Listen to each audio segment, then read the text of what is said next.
Hello, c'est Jenny, j'espère que vous allez bien. Je suis super contente de vous retrouver pour une nouvelle vidéo qui sera un peu différente cette fois-ci parce que j'ai remarqué qu'il y avait beaucoup de personnes qui se lançaient ces moments-ci dans le système des enveloppes. Je me suis dit pourquoi pas faire une vidéo justement où l'on explique le fonctionnement de ce système, voir si ça vous convient, si c'est fait pour vous. Donc si ça vous intéresse, ne bougez pas, on y va de suite.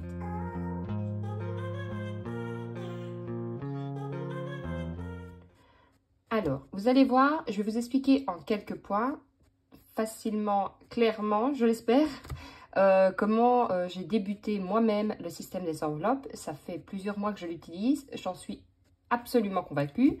Cela m'a permis de faire énormément d'économies et surtout de ne pas être à découvert. J'étais quelqu'un qui avait tendance à dégainer facilement la carte de banque. Je ne paye pratiquement plus rien par carte bancaire, je paye tout en cash parce qu'il n'y a rien à faire. Lorsque nous avons de l'argent en main, physiquement, on se rend compte de la valeur. Beaucoup plus que pour une carte. Alors, premièrement, on va se poser la question, quel est le but et pourquoi j'ai envie ou pourquoi j'ai besoin de me lancer dans le système des enveloppes? Ça peut être pour beaucoup de choses. Moi, par exemple, je vais prendre mon cas. J'en avais simplement marre de ne pas avoir d'argent de côté. Je gagne plus ou moins correctement ma vie. Je n'avais pas d'argent de côté. Milieu du mois, c'était déjà limite. Je ne savais pas où mon argent partait et je pense que c'était ça parce que j'avais l'impression que je ne gagnais pas assez parce que j'avais jamais d'argent. Je résume. Et en fait, j'ai remarqué que je dépensais mon argent pour des bêtises, pour des futilités et surtout, je dépensais beaucoup en catégorie alimentation. Je me suis dit, j'ai été regarder un peu sur Internet, je suis tombée sur le système des enveloppes et je me suis dit, ça j'aime bien, je vais essayer. Et forcément, je ne vais pas vous cacher, les premiers mois, ce sont les plus difficiles parce qu'il faut trouver son rythme, trouver comment faire. Et surtout, il faut la motivation. Si vous n'avez pas la motivation, si vous ne vous dites pas, je veux faire des économies, je veux faire attention, je vous le dis tout de suite, ne le faites pas maintenant. Parce qu'il faut quand même de la volonté. Il faut de la volonté, il faut un peu de méthode, mais la méthode est très simple, vous allez voir, parce que c'est un système, je vous le dis, je suis convaincue à 100% de ce système. Du moins, je parle pour moi, en argent physique. Il y en a qui l'utilisent, ce système des enveloppes, mais en virtuel. Je sais que pour moi, la méthode virtuelle ne me conviendrait pas. Alors, premièrement, c'était de faire des économies, c'était de savoir où mon argent partait. Et troisièmement, c'était de me libérer l'esprit, être beaucoup plus tranquille, à me dire que s'il arrivait quelque chose, j'avais mis de l'argent de côté pour les animaux, j'avais de l'argent de côté pour un imprévu dans la maison, pour un problème de voiture ou autre. Donc ça, c'est vraiment personnel. C'est à vous dire pourquoi je dois le faire. Est-ce que j'en ai envie, parce que je me remarque que je dépense trop mon argent, ou tout simplement, tiens, je dois acheter une maison et je dois faire des économies et je ne sais pas par où commencer. Le système des enveloppes est donc fait pour cela. La deuxième question que l'on se pose le plus, c'est pour quelle personne est-ce que cette méthode est destinée? Est-ce que ça fonctionne pour un petit salaire? Est-ce que ça fonctionne pour un salaire qui est confortable, de classe moyenne? Ou est-ce que ça fonctionne pour un gros salaire où vous allez me dire, gros salaire, ça sert à rien? Eh bien si, parce que ce soit un petit salaire, un salaire confortable ou un gros salaire, quand on dépense plus que ce qu'on gagne, la fin du mois est la même pour tout le monde. Que vous gagnez 1 000 € ou 3 000 €, si vous dépensez à tout va sans savoir où votre argent part, résultat des courses, vous êtes à zéro ou en négatif. Ce sera pareil pour tout le monde. Donc, moi, j'ai envie de répondre que ce salaire... Donc, moi, j'ai envie de répondre que oui, cette méthode est faite pour tout le monde. Que vous gagnez 50 € par mois, je vais aller à l'extrême, à 6 000 € par mois. Ça vous permet tout simplement de pouvoir gérer votre argent, suivre votre argent et savoir se projeter à long terme sur ses économies et sur son vouloir d'acquérir plus tard. Donc ça, c'est vraiment les deux questions que l'on se pose et les deux questions... Et je pourrais même rajouter une troisième en me disant, tiens, est-ce que c'est dur? Alors oui, c'est dur, comme je vous l'ai dit. Les premiers mois, c'est pas les plus faciles parce que il faut prendre le rythme. Et puis vous allez voir, en fait, au début, on se dit, ah, c'est facile, je mets, nana. Et puis arrive le souper entre amis à l'imprévu. Il arrive une amie qui va vous dire, oh, on va aller faire un peu de shopping. Donc on se dit, on va aller faire un peu de shopping. Allez, je vais prendre ma carte, c'est bon, il n'y a pas besoin, c'est pas grave. Et c'est comme ça que on a eu 50 € par là, 70 € par là, alors qu'on a peut-être planifié 20 € dans son enveloppe. C'est ça que je vous dis, il faut de la bonne volonté et surtout, il ne faut pas vous culpabiliser si les premiers mois, vous n'y arrivez pas. Ce n'est pas parce qu'on a raté un mois, ce n'est pas parce qu'on a raté 2 mois que le troisième va être raté. Il faut se donner aussi l'occasion de rater quelque chose dans la vie parce que quand on rate quelque chose, ça nous permet d'apprendre et de s'améliorer pour le futur. Donc, ne pas se mettre la pression, c'est aussi un conseil que je vous donne pour cette méthode. Alors, maintenant qu'on a vu les questions du pourquoi et du comment, je vais vous expliquer en quelques points, ultra simplement, comment on fait pour faire le système des enveloppes, tout simplement. Alors, premièrement, qu'est-ce qu'on va faire? Alors, premièrement, on va planifier son budget. Ça, c'est vraiment la chose le plus importante. Donc, on va planifier le budget. Vous remarquez qu'on voit le temps quand je... la qualité de mon écriture quand je prends le temps et quand j'écris en vitesse. Hein. Donc, planifier son budget, ça, c'est la chose la plus importante. Regardez vos catégories où vous usez le plus d'argent, où vous délapidez votre argent, j'ai envie de dire. Ça va être propre à chacun. Donc, de toute façon, je vous accrocherai des vidéos où je planifie mon budget. Comme ça, vous pouvez aller voir comment je planifie mon budget, dans quelle catégorie. Mais ça, je le répète, chaque budget est propre. Après, on peut s'en inspirer. On voit, tiens, c'est vrai que moi, j'ai peut-être planifié un peu plus, un peu moins. Mais il faut aussi pouvoir se dire, je planifie comme moi, ça me convient. Donc, moi, je vais vous résumer. Donc, pour ceux qui ne me connaissent pas, je m'appelle Jennifer. J'ai 34 ans. Nous sommes 3 dans la famille, dont un enfant de 9 ans. Nous avons des animaux. Nous ne mangerons pas beaucoup les midis à la maison. Le soir, nous mangeons ensemble. Pas tous les jours non plus. Et ma fille va à la cantine le midi. Donc, ça, c'est pour vous dire plus ou moins comment ma situation est. Si vous avez 2, 3, 4 enfants, forcément, vous allez avoir un budget course plus conséquent que le mien. Il faut savoir aussi que nous ne mangeons pas énormément de viande. Si je rajoutais énormément de viande, vous allez voir que mon budget allait exploser. Donc, tout ça, il faut bien en prendre en compte. Mais premièrement, quand on planifie son budget, qu'est-ce qu'on fait? Eh bien, c'est facile. Donc, on va prendre son salaire, mais je vais vous mettre des exemples là, de toute façon. Son salaire, moins ses charges fixes. Alors, quand je dis charges fixes, ça va être le gaz, ça va être l'électricité, ça va être le loyer, ça va être la voiture, un prêt à crédit, que sais-je. Donc ça, c'est vos charges fixes. J'ai bien dit charges fixes. Je ne parle pas encore d'alimentation, je ne parle pas de tout ça. Je vais prendre un exemple. Vous gagnez un salaire avec votre conjoint de 2 000 €. Moins, on va dire que vous en avez pour 1 000 € de charges. Il vous reste donc 1 000 €.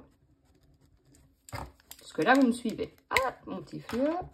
1 000 €. Alors, qu'est-ce que vous allez faire avec les 1 000 €? Donc, je rappelle, votre salaire est de 2 000. Vous avez 1 000 € de charges fixes, électricité, eau, gaz, ainsi de suite. Il vous reste 1 000 €. Dans les 1 000 €, vous allez pouvoir planifier vos catégories. Alors, quand je dis catégorie, il va y avoir l'alimentation.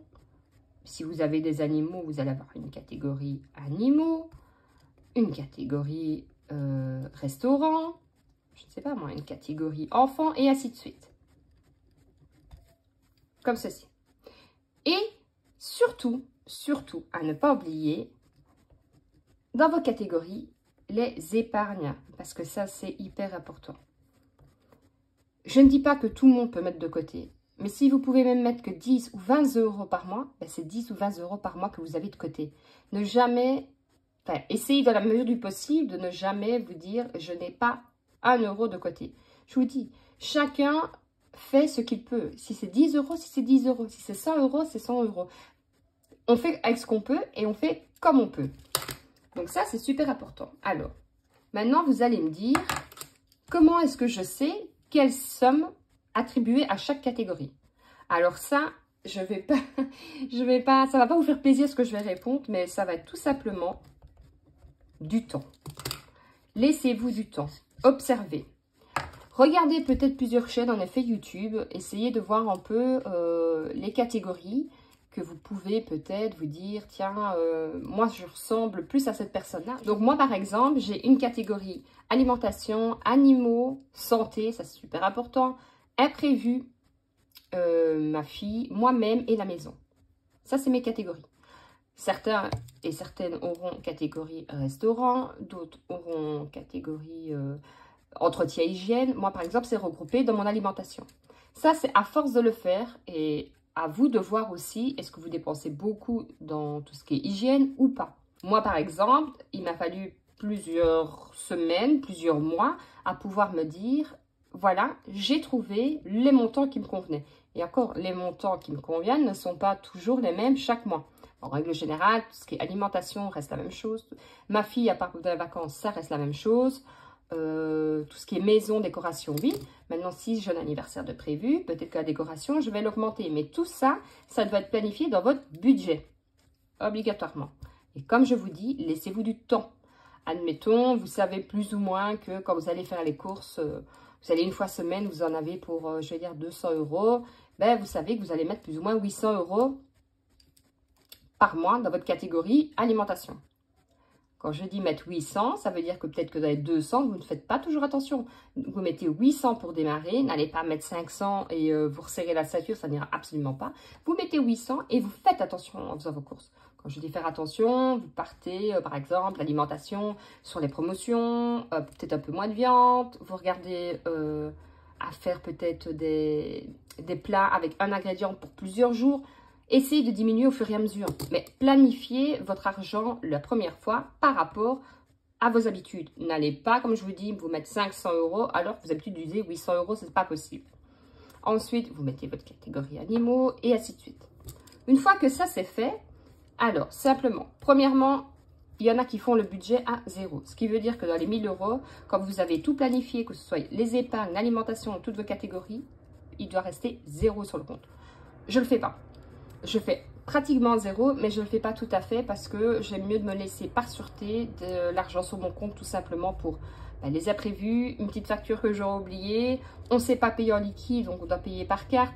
Je préfère me laisser une somme sur mon compte. Alors, soit je laisse s'accumuler tous les mois, ou alors fin du mois, l'argent qui me restait en plus, je le verse sur mon fonds d'urgence. Tout simplement. Deuxièmement, une chose, mais hyper important, autre que le marchand de glace qui est en train de passer dans la rue à ce moment-ci. Alors, c'est suivre vos dépenses. Ça, je le dirai jamais assez, mais c'est super important. Si vous ne suivez pas vos dépenses, vous ne pouvez absolument pas savoir gérer votre système des enveloppes. C'est impossible. Parce que vous allez avoir chaque catégorie avec alimentation, admettons, vous allez faire des courses... je sais pas, moi, chez Aldi, vous en avez pour 50 €. Vous avez oublié un pain, vous allez à la boulangerie, vous en avez pour 2 €. La monnaie, oh, pas de chance, vous l'avez remis dans votre sac parce qu'il y avait du monde, on n'a pas eu le temps. C'est fini. Vous savez déjà plus combien, et à combien, à qui, quoi, comment. Il faut absolument suivre à la lettre des trackers. Je dis ça, je le fais. Ça m'arrive de ne pas le faire, mais quand je rentre, je note directement. Voilà, j'essaye dans la mesure du possible. Si je ne fais pas ça, les seules fois où je ne l'ai pas fait, j'ai remarqué que, eh ben, vous savez quoi, j'utilisais plus d'argent. Parce que je ne savais plus exactement combien j'étais. Mais par contre, je voyais qu'il me reste encore de l'argent. Même s'il me reste de l'argent, je peux encore dépenser. Alors que je l'aurais suivi, je me serais dit, ah je suis déjà allée 3 fois aux courses, c'est bon, on va faire un effort. Je vais regarder dans le placard et je vais utiliser ce que j'ai.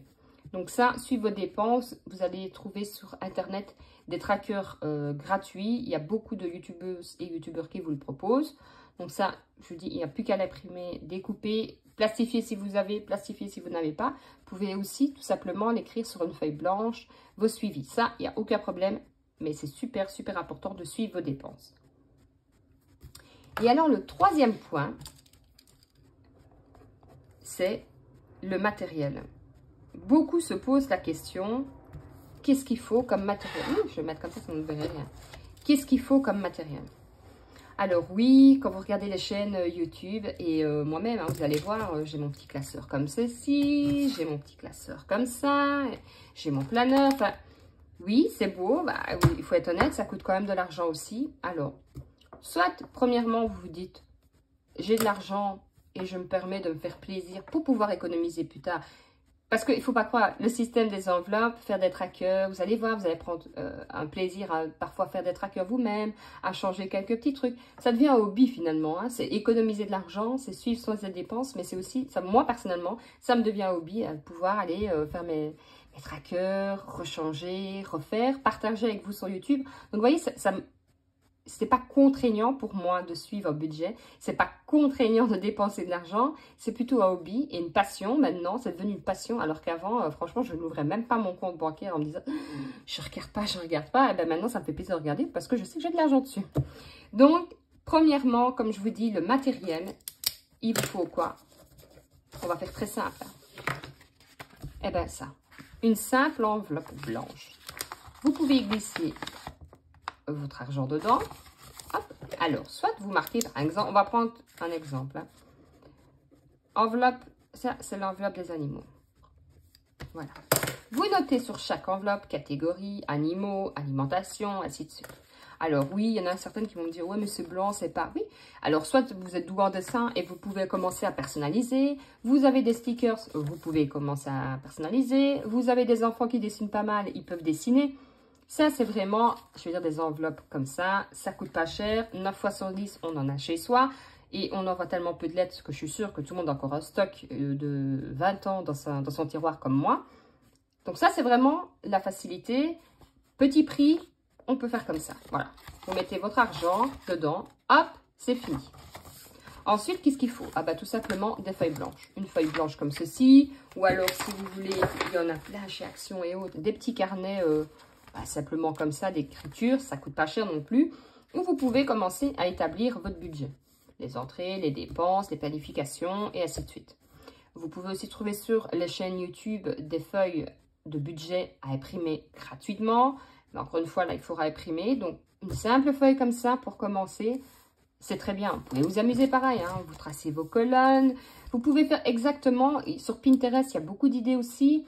Sur les images sur Google, vous pouvez en retrouver pas mal aussi, tout simplement. Donc, vous pouvez très bien vous inspirer, prendre une feuille blanche, une feuille lignée, quadrillée, ce que vous voulez. C'est pas cher. Et les trackers, comme je vous ai dit, alors pareil, soit vous le faites vous-même, vous pouvez les imprimer gratuitement sur beaucoup de sites, ou alors vous pouvez très bien aussi simplement, hop, ça c'est votre enveloppe animaux, nous sommes le, donc ça vous savez même l'heure, donc on est mardi le 6 du 9, je sais pas moi, je vais défaire un dépôt de 50 € par exemple, voilà. Et puis, alors, soit vous gardez la même couleur ou vous pouvez changer de couleur. Hein, on va dire que le 9 du 9, bah, j'ai été faire un achat. Bah, j'ai été acheter des croquettes. Alors, moi, je marque achat. Vous pouvez très bien marquer dans quel magasin vous êtes allé. J'en ai eu pour 10 €, moins 10 €. Voilà. Et vous savez qu'il vous reste 40 €. Alors, comme ça. Ou alors, vous pouvez faire encore plus. 9 du 9, achat. Moins 10 €. Ce qui veut dire qu'il vous resterait plus 40 €. Comme ça, vous voyez directement. Pas plus compliqué que ça. Après, comme je vous le dis, bien sûr, vous pouvez investir. Voilà, par exemple, moi ici, j'ai... Alors, vous en avez sur AliExpress à petit prix si vous n'êtes pas pressé de les avoir. Sur Vinted, il y en a pas mal qui les revendent aussi. Vous avez sur Amazon. D'ailleurs, je vous mettrai le lien en barre d'infos si vous désirez quand même pouvoir acheter un classeur. Alors, vous avez de tous les prix. Hein. Vous avez des classeurs à 100 €, à 50 €, à 10 € avec des enveloppes, pas d'enveloppes. Enfin, vous avez vraiment de tout et à tous les prix. Donc, par exemple, moi, ici, vous voyez, je me suis amusée. C'est ça que je vous dis, ça devient un hobby pour finir de le faire. Donc, je me suis amusée. Ici, c'est des pochettes que vous faites avec des feuilles plastiques. Donc, je n'ai même pas acheté les pochettes. Et ceci, voilà, hop, vous prenez, vous voyez, je l'ai fait comme ceci, imprimé, et voilà. Donc, ça, vous voyez, ça, c'est ce que j'ai fait. Vous pouvez avoir des pochettes comme ceci aussi. Ensuite, vous avez d'autres modèles. Vous avez des modèles plus grands. Voilà. Pareil, ici, je fais mes pochettes moi-même. Et alors, ça, c'est pas le mien. Hein, c'est celui à ma fille. Mais qui ne fait pas les budgets. Hein, vous allez voir à l'intérieur. Donc ça venait de chez Primark, je pense. Vous en avez aussi. Ça, vous en avez plein. Hein, vous avez de Winnie, et ainsi de suite. Hop, quand vous l'ouvrez, il est super grand. Vous avez déjà des intercalaires. Et alors là, vous pouvez faire, par exemple, faire vos feuilles à vous, planification. Ici, bah voilà, vous avez déjà la checklist, des notes. Vous voyez, vous pouvez, il y a tellement, et je vous dis sur Pinterest et autres, vous allez avoir plein d'idées. Mais comme je vous dis, vous pouvez le faire en feuille A4, vous pouvez faire tout ce que vous voulez. Mais comme je vous le dis à la base, ne vous ruinez pas. Si vous voulez vraiment vous investir, pourquoi pas acheter, vous avez des classeurs à petit prix. Mais si vous n'avez pas les moyens ou tout simplement pas l'envie de dépenser de l'argent pour faire des économies, ce que je peux comprendre entièrement, partez sur des enveloppes comme ceci. Vous pouvez aussi avoir des enveloppes de couleurs. Si vous avez une plastifieuse chez vous, vous pouvez faire des enveloppes aussi. Moi, par exemple, mon portefeuille, c'est des intercalaires. De toute façon, je vous accrocherai les vidéos de mes planifications de budget, ainsi que mon remplissage et mon bilan. Comme ça, vous allez voir un peu aussi le système, comment moi je fonctionne. Donc, j'ai commencé plus ou moins, ça fait 6-7 mois. J'avais déjà commencé à me renseigner un peu avant, mais pour moi, ça fait 6-7 mois. Et comme je vous ai dit, je suis entièrement satisfaite de ce système-là. Je trouve ce système parfait. Je pourrais même dire parfait parce que je n'ai pas trouvé de points négatifs. Parce qu'après, vous pouvez pousser. Hein. Vous avez les défis. Alors, je ne suis pas spécialement défi. J'aime bien un défi ou l'autre. Mais je n'aime pas en faire 150. Mais ça, pareil. Les défis, c'est bien pour économiser. Maintenant, moi, j'aime mieux d'économiser par catégorie. Une catégorie de maison pour, je sais pas moi, des travaux extérieurs. Une catégorie pour Noël. Une catégorie pour anniversaire et ainsi de suite. Défis, je crois que j'en ai 2. Les billets de 5 et le défi à toi de jouer. Sinon, je ne suis pas spécialement défi. Parce que j'ai remarqué au début, je voulais plus de défis. Mais j'ai remarqué qu'en mettant de l'argent à gauche, à droite, ben, ça ne monte pas. Ben, ça ne monte pas assez vite. Donc, je préfère réduire mes catégories et voir mon argent qui monte un peu plus vite. Donc, voilà, je pense que je vous ai tout dit. Alors, n'hésitez pas déjà si vous avez des questions à me laisser un commentaire. Je répondrai avec grand plaisir. Si vous n'avez pas envie de laisser votre question en commentaire, vous retrouvez en barre d'infos mon adresse mail. Je réponds aussi vite que possible aussi. Dites-moi un peu vous, si ça fait longtemps que vous êtes dans les enveloppes, ou si vous voulez juste commencer, ou si vous allez commencer, ou si vous venez de commencer. Je vous dis, j'en ai vu beaucoup qui commençaient au mois de septembre. Et comme je vous dis, moi, septembre et janvier, c'est les 2 mois où j'essaie toujours de reprendre de bonnes résolutions. Hein, septembre, on va dormir plus tôt, hein, on reprend le pli et tout ça. Bon, dormir plus tôt, j'ai abandonné. Hein, c'est pas dans ma nature d'aller dormir tôt, c'est dans ma nature d'aller dormir tard et d'avoir vraiment dur à me lever le matin, à mettre 50 réveils, à épuiser tout le monde dans la famille, sauf moi qui continue à dormir. Mais voilà, je dis ça, s'il y a un truc par contre que je suis satisfaite et que je continue et que je continuerai, c'est le système des enveloppes.